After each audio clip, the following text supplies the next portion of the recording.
Hell yeah. So the backstory on this is I've been getting very curious about four-strokes. You remember when I said this? You know, the other thing about this bike is in order to even ride it, you have to mix oil with gas. What kind of stupid idea is that? That's one of those things called a joke, in case you missed it. So long story short, I've been wondering if I bought the right bike. I love the 300. It's been a fantastic bike so far. Haven't had any problems. Really fits my riding style. But, again, did I buy the right bike? So thanks, Alex, for letting me ride your 2015 350 SXF. Oh, it's got power. Hell yeah. So yeah, let's get on with my initial impressions with this bike, and then at the end of the video I will talk about whether I should have bought the 4-stroke or whether I did it right the first time in buying the 300. Oh, wow. Okay. Now I'm jealous.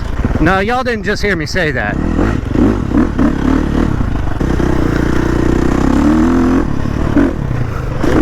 That was a hard landing, but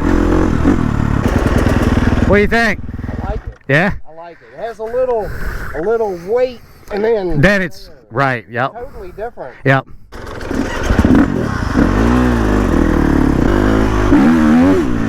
Yeah, this thing is thunderous.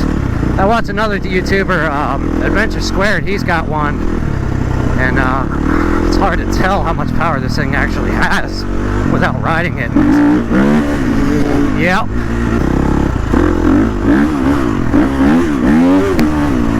Oh, this thing will blow the tires off quick.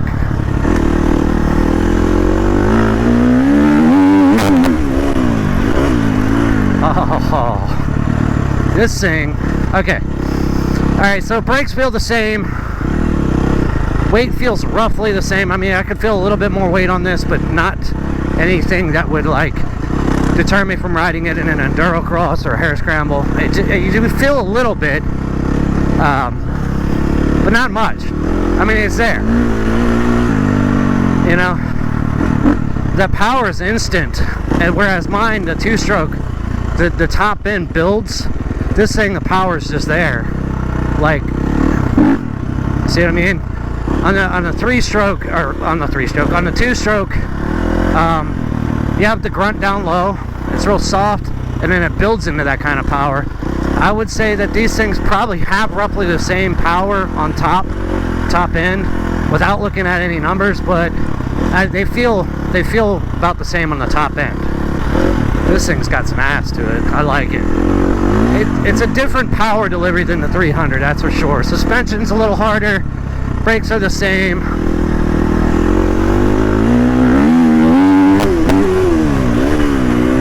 Oh, yes. What? I want a 300. I want a 350. God dang.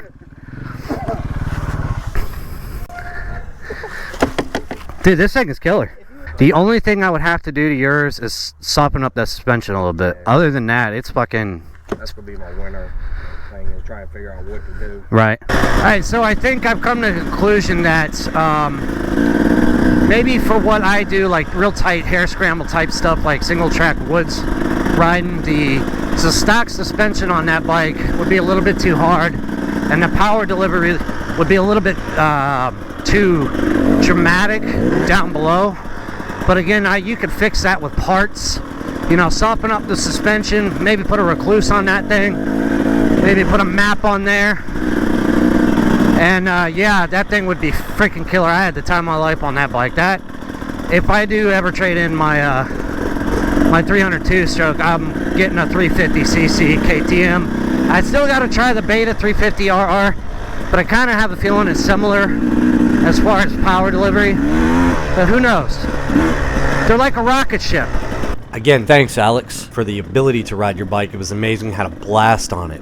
So now here's the point where I actually have to sit down and take some time to think about what kind of riding I do, what kind of style I like. And to be honest with you, I'm not that great of a rider, so having the ability to lug up a hill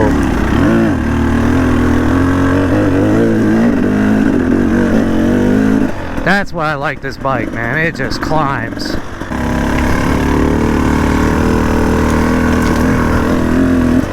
See, these two-strokes have the ability to actually lug down lower than idle, where a four-stroke would flame out. These two-strokes just get right down, grunt, and go.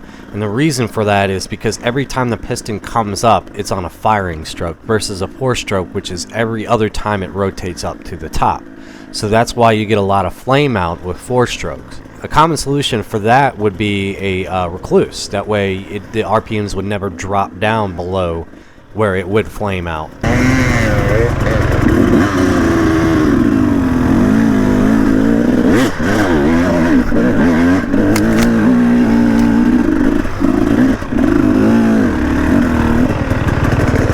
And now we have to talk about valves. Two-strokes don't have them. Of course, they're reed induction. Every time the piston comes up, it fires. Every time it goes down, it lets out exhaust and pulls in fresh air and fuel. Four-strokes.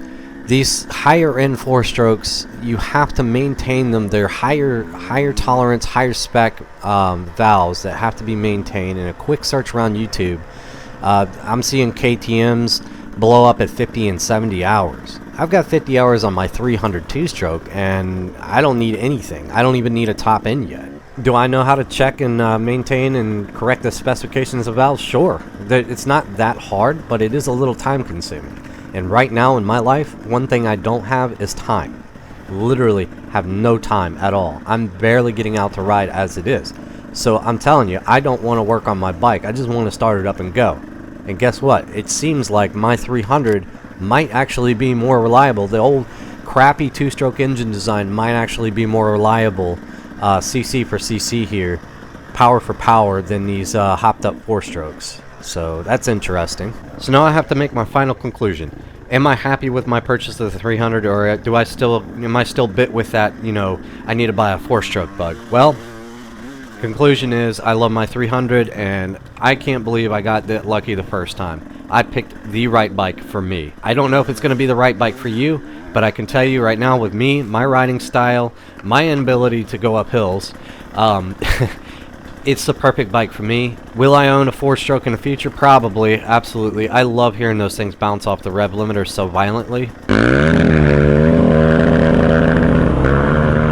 Anyways, next week I will be riding more. Don't know what the topic's going to be. If you have any topic requests, put them down in the comments section. I don't foresee being able to catch a ride on somebody else's bike next week. So if you have any topics about the 300, let me know in the comments section. I still have to do the should you use your clutch and some basic racing tips. I still have to do those videos. They are coming up. Anyways, don't forget to hit the subscribe button and the bell button, because apparently that's important. If you don't hit the bell button, frickin' YouTube. Anyways, catch y'all next week. Peace.